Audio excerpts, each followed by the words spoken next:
Bien. Faire un bilan, c'est quand même un petit peu difficile. Je crois que je ne vais pas me lancer dans l'exercice.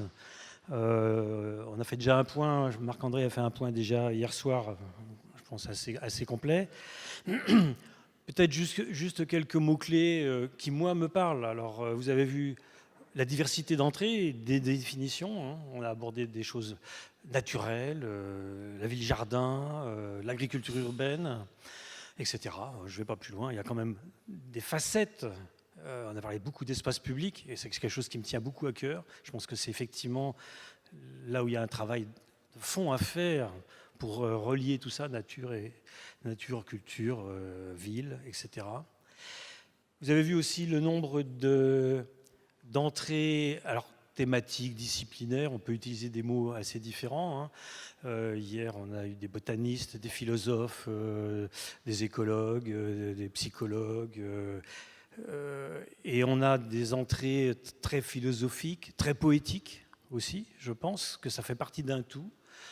Alors c'est vrai qu'en tant qu'écologue, je suis moins sur les sciences participatives, bien que aujourd'hui c'est un outil très fort aussi pour nous, pour avoir des données, pour pouvoir sensibiliser. Donc multiples entrées. Et puis moi j'insiste beaucoup, vous avez vu que ma présentation c'était ça aussi, sur les jeux d'échelle, quoi.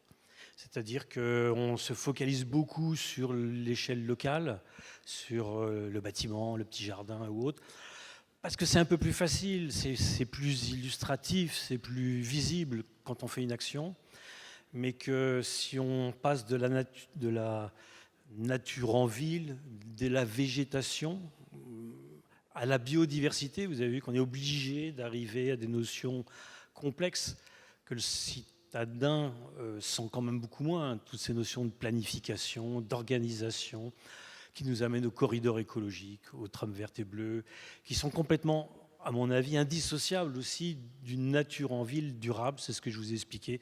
Le vivable, c'est la présence de la végétation. Le durable, c'est la biodiversité, parce qu'on essaye de s'approcher des écosystèmes. On ne fera jamais des écosystèmes naturels dans la ville, ce n'est pas l'objet. Mais en restant sur le tout esthétique, je caricature à dessein, puisqu'on a bien vu aussi tous les efforts qui sont faits. Voilà, on a aussi une limitation un petit peu, une limite un peu aussi dans dans nos approches et dans nos actions. Puis il y a un mot clé que moi j'aime beaucoup. Alors, je force un peu, je dirige une collection écologies urbaines, et je force beaucoup les intervenants, notamment des urbanistes, pour l'instant ça n'a pas accroché, à parler de complexité. C'est-à-dire que l'écologie, c'est très proche de l'urbanisme, c'est la complexité. J'ai donné quelques entrées différentes là, et c'est important. Sortons d'un simplisme dans le discours, dans les relations ou autre chose. Ce qu'on montre, c'est qu'une approche de nature en ville, d'écologie, de biodiversité durable doit aussi s'impliquer dans cette complexité. Et là, je donne juste quelques éléments. Alors, j'ai noté aussi, c'est lié aussi aux discussions en off, parce qu'on a des débats évidemment entre nous, avec autant de disciplines, autant d'entrées différentes. Il n'est pas question, même si je prône l'introduction, entre guillemets, d'espèces locales, tout au moins les favoriser dans la ville, il n'est pas question de remettre en question, il n'est pas question de repositionner les patrimoines culturels que sont les mosaïques de fleurs, les parcs, qui ont aussi une histoire. Ils peuvent évoluer en partie, ils peuvent participer à, mais je crois que la ville a aussi son histoire avec tous ces éléments-là. Et ça c'est vraiment important. Alors, plus concrètement, comment faire? Bon, alors vous avez vu, on est quelques-uns à avoir donné des pistes dessus. Moi, j'aime bien enfoncer les clous.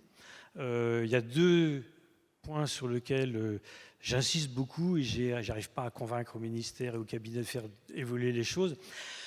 C'est la création d'un corps d'écologues de l'État. Je trouve qu'ils auraient tout à fait leur place à côté des architectes et des paysages sur beaucoup, en Conseil d'État, sur beaucoup de grands projets. même s'ils ne sont pas par département, mais pourquoi pas par région. Il y a une réalité tout à fait à pousser le bouchon un peu plus loin. Et puis, alors ça, j'adore mettre un peu de poil à gratter dans les collectivités, puisque j'interviens beaucoup dans les municipalités. On voit aussi l'intégration du projet, qui a très bien été présenté. M. Aubert-Auvois a bien explicité tout ça. Aussi au moment où la direction de l'urbanisme va aller chercher un écologue. Et ça, c'est pas évident du tout. C'est des frottements entre compétences. Et aujourd'hui, alors c'est pas vrai partout, ça évolue, mais on a un problème de fond sur les silos que représentent les compétences des collectivités. Et alors, ça change, hein, il y a de plus en plus de collectivités qui font non seulement des passerelles, mais qui font des super services. Et dans mes bouquins, je parle beaucoup de Barcelone, parce que je connais bien, et j'avais travaillé un tout petit peu avec eux. Et ils ont créé un grand service de l'écologie, de la mobilité et de l'urbanisme. Ils ont mis écologie en tête. Et donc, c'est un super service avec un vrai chef de service qui organise un peu tout ça. Et donc, il n'y a pas un projet sur une infrastructure ou sur une construction qui ne passe pas aussi dans les mains des espaces verts, entre guillemets. Bon, je vais pas aller plus loin. Je voudrais juste finir sur un des points qui est lié aussi à l'origine un peu de ce colloque, c'est la sensibilisation, et qui va avec l'implication des citadins, leur faire comprendre aussi certaines choses. Hein. La culture du propre reste très forte encore en France. Dans nos enquêtes, on voit que les gens ils ont envie de beaucoup de choses, mais il faut qu'il n'y ait pas trop de feuilles mortes ni trop d'insectes.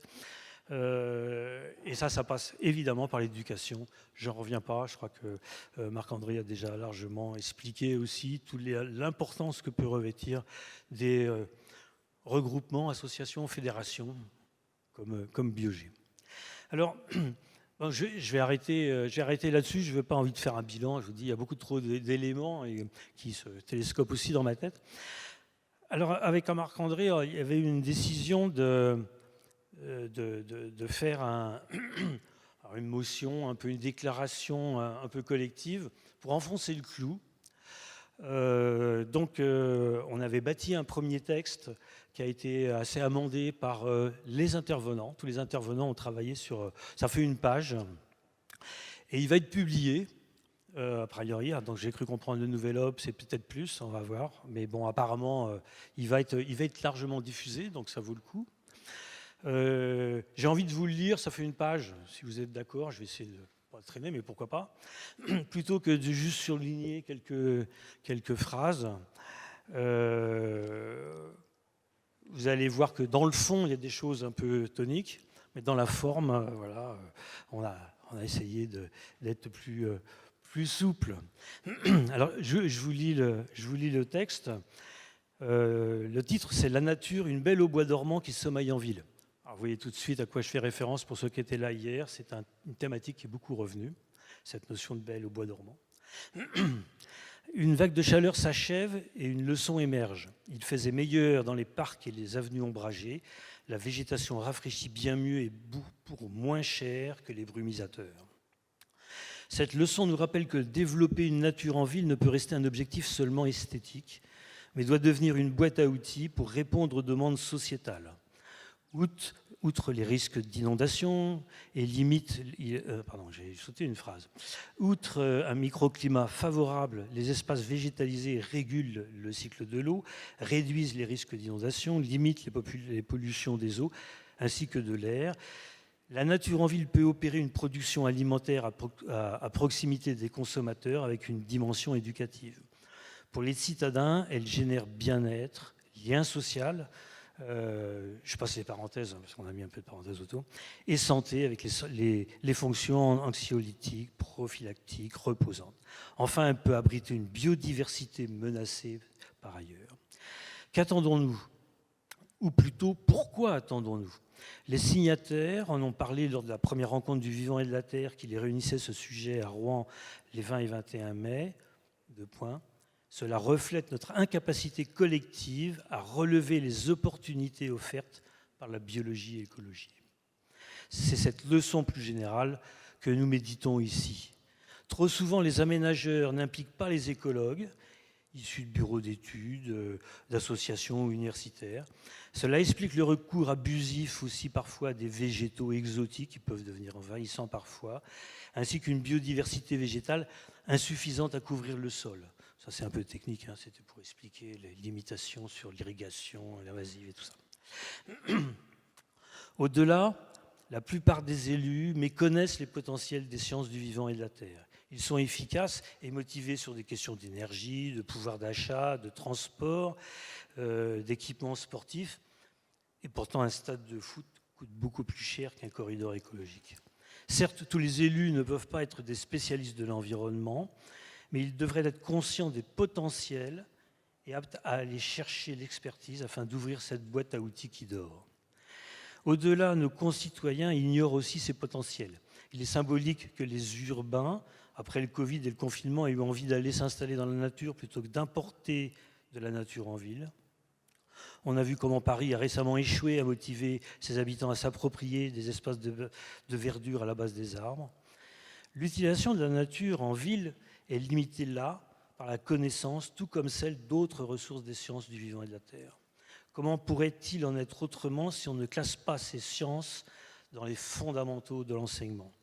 Si l'on ne les enseigne pas à l'école primaire, si après 1 ou 2 heures par semaine au collège, on les supprime du tronc commun en première ou terminale, vous savez que c'est ce qui s'est passé, si on ne sensibilise pas activement le public, en cascade, les journalistes également peu formés à ces disciplines les valorisent mal dans la formation. La sous-utilisation de la nature en ville rejoint les autres problèmes environnementaux. Les sciences du vivant et de la terre sont convoquées pour expliquer les catastrophes, mais pas en amont pour les éviter. Dernier paragraphe. Pourtant, une armée veille en France sur la nature en ville. 65 000 agents entretiennent le patrimoine naturel urbain. C'est un potentiel considérable équivalent à 10 fois le nombre d'agents de l'Office national des forêts. Autant de mains pour une meilleure valorisation et une utilisation plus poussée de la nature en ville. En formant mieux les jeunes et en communiquant plus auprès des adultes, décideurs en tête, nous pourrions utiliser la nature pour prévenir plus que pour guérir, en ville comme dans les autres domaines de l'agroécologie et la santé. Si la nature est une belle au bois dormant en ville, les sciences du vivant et de la terre en sont une autre dans nos sociétés, aux sciences citoyens. Voilà le texte qu'on a concocté. Alors, au début, on avait dit qu'on ne vous le lirait pas, mais moi, je trouve que c'est bien que vous l'appropriez aussi un petit peu, puisqu'on cite quand même le colloque un peu dans son ensemble. Et donc, il est signé par pratiquement tous les intervenants que vous avez eus pendant ces 2 journées. Et voilà, donc on va essayer de le publier. Là, c'est des transactions qui sont un peu plus compliquées, mais on va y arriver, j'en suis certain. Voilà, je vais m'arrêter là. Je donne la parole au maire de Rouen sur ces... Merci beaucoup, Monsieur Clergeau. Je vais être très bref. Je voulais commencer par des remerciements. Remercier, bien entendu, la Fédération Biogé, Marc-André et toutes les équipes, vraiment, pour avoir construit ce colloque, cet ensemble, en fait, de manifestations, parce qu'au-delà d'un colloque, on a eu aussi des expositions photos, une projection cinématographique. Enfin, c'est vraiment... moi j'aime bien dire tout un festival, voilà, et qui a vocation, mais j'y reviendrai, à peut-être se perpétuer dans le temps, parce qu'évidemment que c'est si j'ose dire, une première graine qui ne demande qu'à ensuite se développer. Mention spéciale pour Mathieu Vidard. Je livre une petite anecdote parce que il se trouve que vous avez réalisé une émission là, il y a quelques jours, si certains l'ont écouté, sur les projets coûteux et inutiles, etc., où j'ai retrouvé un certain nombre de problématiques localo-nationales, en tout cas issues du contexte rouennais. Je ne veux pas faire de politique ici, mais enfin, je veux bien quand même assumer le fait que nous avons pris une décision ici qui est de ne pas financer ce projet routier qui prévoit quand même un impact sur près de 500 hectares, plutôt très négatif en matière de biodiversité, cet impact. Et puis plus largement, je pense que c'est intéressant aussi de montrer à travers ces exemples-là, bon, il y a une dimension locale bien sûr et politique, mais à travers ces exemples-là, comment on change à la fois de comportement individuel et, comme le disait M. Clergeau, de comportement collectif et d'échelle. Parce qu'on peut mettre toutes les petites fleurs qu'on veut dans tous les jardins de Rouen. Si sur ces grands sujets-là, on ne change pas, il y a quand même une contradiction intellectuelle et politique aussi à dire que ça y est, c'est maintenant, les 7 années les plus chaudes de l'histoire de notre pays sont les 7 dernières années, que le mois de mai est horrible, etc., qu'il faut vraiment changer tout. Et puis quand on arrive sur les grands enjeux, puisque là, l'enjeu dont on parle, c'est un contournement routier de 1 milliard d'euros. Là, par contre, si on touche plus, non, enfin, je veux dire, il y a un moment, il faut quand même savoir ce qu'on veut, quoi. Bon, voilà. Donc, moi, j'assume parfaitement le fait que là-dessus, il faut avoir le courage de dire qu'il y a des choses qu'on faisait avant, qu'on ne fera plus, et qu'on va réfléchir différemment dans nos politiques publiques, tout comme nos comportements individuels. Je vais même un peu plus loin. Ça a été dit d'ailleurs cet après-midi. Il y a aussi un enjeu d'exemplarité, parce que si on veut favoriser l'acceptabilité, c'est-à-dire faire en sorte qu'effectivement, individuellement, les gens consomment mieux ou moins, se déplacent mieux ou moins, etc., etc. Tous les enjeux de sobriété, etc. L'extinction de l'éclairage, la préservation de la biodiversité, la compréhension de la tombe différenciée, tout ça. Moi, je peux vous dire, comme élu local, que très souvent, l'argument qu'on nous renvoie, c'est pour ça que je parle d'exemplarité, c'est mais pourquoi vous m'infligez ça à moi alors que d'autres font pire ? Lubrizol et 10 000 tonnes d'hydrocarbures qui partent en fumée, l'État qui nous construit une autoroute avec 500 hectares qui vont être détruits, et moi, vous m'imposez telle ou telle chose. Les commerces qui laissent leur lumière allumée quand moi, on me demande d'éteindre, ou on m'impose l'extinction de l'éclairage public dans ma rue entre 1h et 5h du matin, je peux vous dire la polémique, à Rouen, etc. etc. Bon, il y a un enjeu d'exemplarité. Et si la puissance publique ne donne pas l'exemple, je ne sais pas qui donne l'exemple, en tout cas dans une démocratie. L'autre point sur lequel je voulais insister, c'est ce que vous avez dit aussi, sur la complexité. Il peut être tentant, y compris vis-à-vis des sciences, de considérer qu'on a une solution à tout et qu'elle est straightforward, qu'elle est simple. Et d'ailleurs, souvent, et il y a cette tendance aujourd'hui, la puissance publique, je vais le dire comme je le pense, les élus, ont une espèce de croyance que la science amène la solution miracle. C'est-à-dire une réponse technologique à des problèmes qui, par nature, sont quand même très complexes. D'ailleurs, ils ont cette croyance d'autant plus probablement qu'ils sont eux-mêmes, en général, plutôt dépourvus de connaissances scientifiques sur les sujets dont on parle. J'espère que je choque personne, mais enfin, c'est quand même une réalité dans notre pays. Je ne veux pas généraliser à outrance, mais on ne peut pas dire que le bagage scientifique de nos élus soit la chose la mieux partagée, ni à l'école, et c'est plutôt en train d'empirer, ni parmi ceux qui nous gouvernent. Et de la même façon que pour parler de politique de l'emploi, il vaut mieux en avoir eu un, pour être ministre de l'Agriculture, il vaut mieux savoir ce que c'est qu'un hectare. Voilà. Bon, je m'arrête là, mais enfin, il y a quand même... Et ce sont des exemples tirés du réel. Et ce que nous enseignent les sciences du vivant, c'est à la fois la complexité et la profondeur, l'intensité et l'importance des liens. Et je voudrais insister sur ces deux mots-clés. La complexité,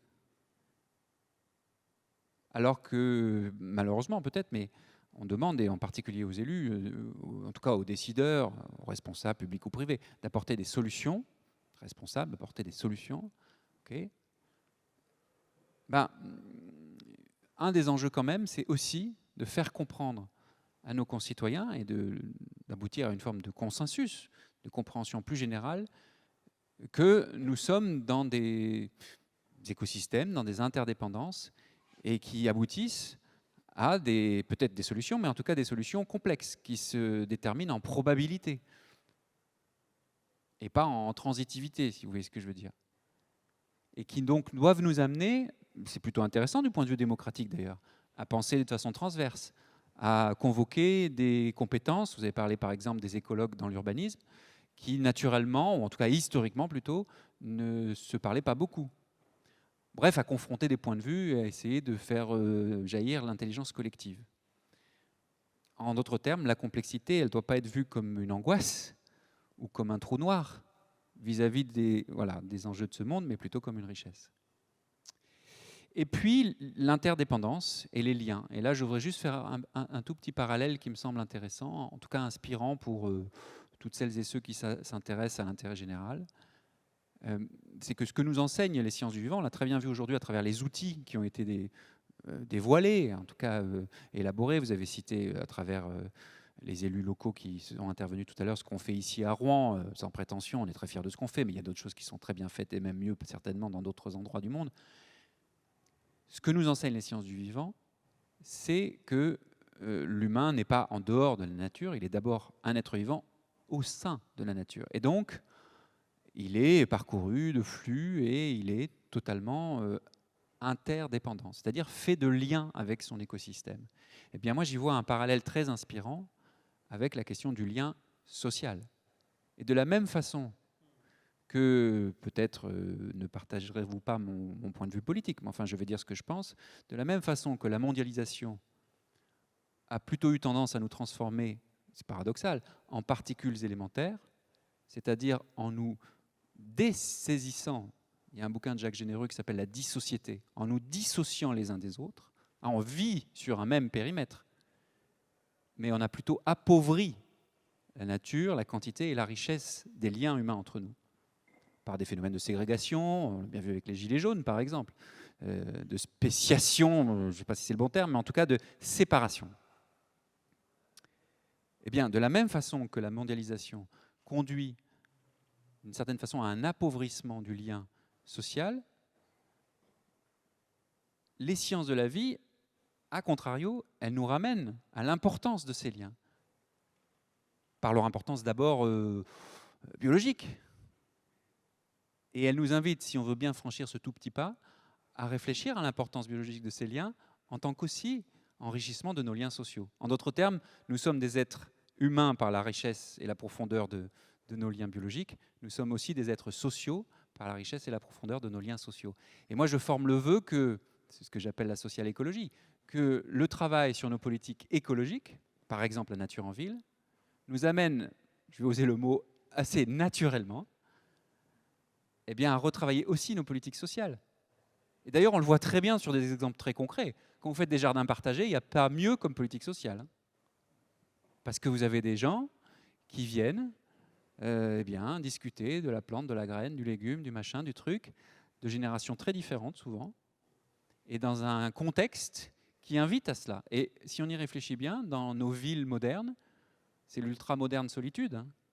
Il y a peu de lieux comme ça qui nous permettent de nous retrouver, c'est-à-dire de retrouver ce qui fait de nous un être humain, c'est-à-dire le lien biologique avec notre écosystème et le lien social avec l'ensemble de nos frères humains, si j'ose dire. Donc de ce point de vue-là, je crois qu'on fait plutôt œuvre utile en popularisant, ce sera mon dernier mot, les sciences de la vie. Et c'est l'enjeu de naturellement, populariser, c'est-à-dire rendre le plus possible accessible. Alors ça ne se fait pas comme ça en claquant des doigts, on ne va pas passer aux 20h de TF1. Aujourd'hui, probablement qu'à Rouen comme ailleurs, beaucoup de gens sont beaucoup plus intéressés par l'avenir de Kylian Mbappé au PSG ou au Real Madrid qu'au futur de Biogé et du festival Naturellement. Peut-être faut-il inviter Kylian pour parler de la nature en ville. Mais au-delà de la boutade, ça dit quelque chose du monde. Je fais exprès référence au football parce que vous y avez fait vous aussi référence. Est-ce que vous avez... Je ne devrais pas dire ça, mais bon, je vais le dire quand même. Je ne sais pas si la presse est dans la salle. On a un stade de football à Rouen, mais on est complètement nul. Hein. Mais on a... Non, on est très bon. On est très très bon. Je n'ai pas le droit de dire ça. On a un stade qui s'appelle le stade Diochon, avec un terrain qui était arrosé. On vient de changer, on a changé de pelouse. Est-ce que vous avez une idée de combien ça coûte ? Arroser la pelouse, je ne vous parle pas du stade, arroser la pelouse. 110 000 € par an, eau potable. On change ça maintenant, mais c'est juste pour vous montrer que, c'est une anecdote, et franchement, vous allez dans d'autres territoires, vous avez la même chose. C'est juste pour vous montrer qu'on perd la mesure de ce qui est essentiel, en fait. Et c'est un absolu fanatique de foot qui vous dit ça.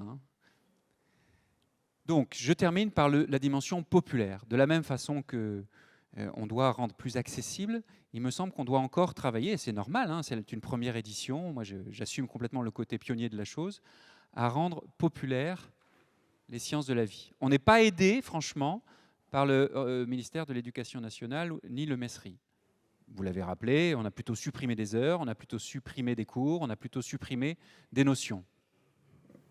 En revanche, je pense qu'on est plutôt porté par l'air du temps et qu'on est aussi aidé par beaucoup de citoyens, d'associations, de profs, d'enseignants, et bien plus largement que ça, de gens qui disposent aussi d'un savoir empirique, d'une expérience personnelle, y compris très philosophique, et qui ont envie de s'impliquer. Dans des quartiers, moi je le vois très bien, dans plein de quartiers à Rouen, il y a des gens qui ne sont pas forcément des pontes de la microbiologie, mais qui ont envie de participer à renaturer la ville et à partager cela. On retrouve la dimension de lien social.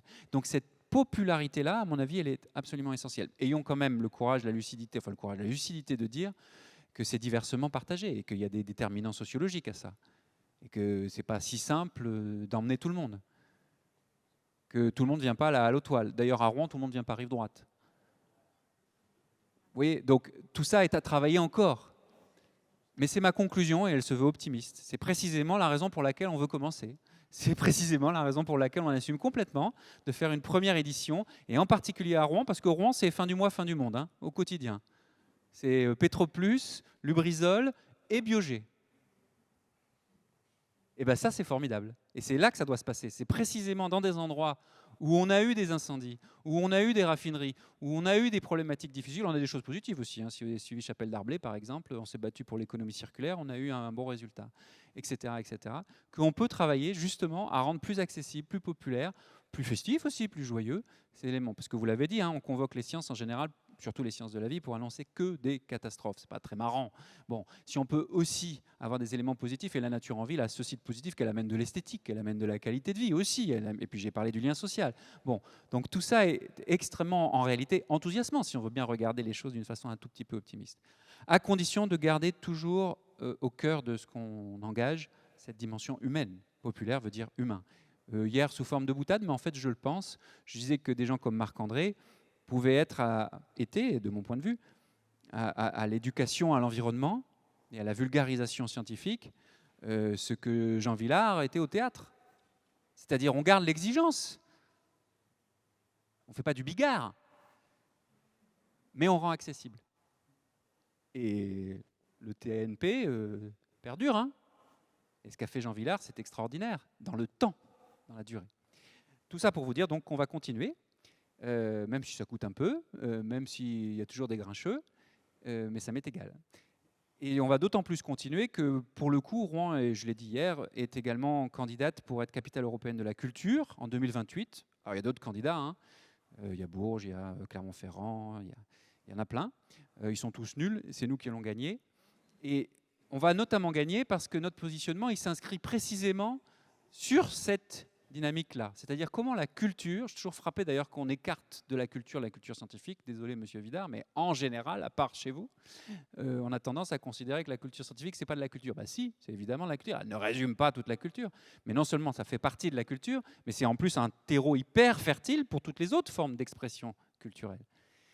Et donc notre positionnement sur cette candidature, c'est précisément celui-là. Comment la culture réconcilie l'humain, la nature et la science. En l'occurrence, la science, l'industrie, la technologie. Bah, si vous parcourez la vallée de la Seine, puisque c'est pas que Rouen qui est candidate, c'est Rouen comme épitope, mais ça va de Giverny jusqu'au Havre. Eh ben, vous retrouvez exactement cette dialectique-là. Les paysages de Seine, ils sont traversés par ça. Vous avez les coteaux de Seine, les méandres, et tout d'un coup, vous avez une usine. Toute la vallée de Seine a été violée, hein, on peut le dire comme ça, en termes de paysage en tout cas, après-guerre. Par justement cette forme d'imposition et de domination d'une science, en l'occurrence plutôt l'industrie, très carbonée d'ailleurs, plutôt sur notre vallée, contre la nature et souvent contre l'humain. Encore que c'était plus ambivalent, parce que c'était aussi du pouvoir d'achat et de l'emploi. Et aujourd'hui, on retrouve un lien entre ces trois forces, si j'ose dire. Bah, c'est ça notre candidature. Donc Biogé est complètement là-dedans. Et naturellement, est complètement là-dedans aussi, si j'ose dire naturellement. Donc une raison suffisante, à vrai dire, mais supplémentaire, pour laquelle on va continuer. Mais évidemment, pour continuer, on a besoin de tout le monde. Donc il faut le faire connaître. Il faut faire connaître Biogé. Il faut expliquer au rectorat, au ministère, à toutes celles et ceux qui viennent d'être élus, aux anciens ministres, aux futurs ministres, que tout cela est absolument plus important que là où va aller Kylian et tout le reste. Et tout simplement essayer aussi de chercher, enfin tout simplement, non, c'est pas si simple, de chercher tous les outils qui permettent à chacune et à chacun, en fonction de son parcours, de ses revenus, de là où il habite, eh bien de pouvoir avoir accès. Et je vous assure que ça, c'est vraiment un combat très difficile quand on est en responsabilité publique, parce que malheureusement, ce n'est pas si simple. On a beaucoup de populations, de citoyens qui se retrouvent à l'écart. Bref, on a besoin de vulgariser. Et pas sous l'angle vulgaire. Souvent, on confond vulgariser et rendre vulgaire. Mais plutôt sous l'angle de divulguer, c'est-à-dire de dévoiler, de déchirer les voiles. À chaque fois qu'on déchire un voile, en général, on fait œuvre utile. Pendant ces 2 jours, je pense qu'on a déchiré quelques voiles et j'espère qu'on continuera de déchirer les voiles ensemble. Merci beaucoup. Merci à vous.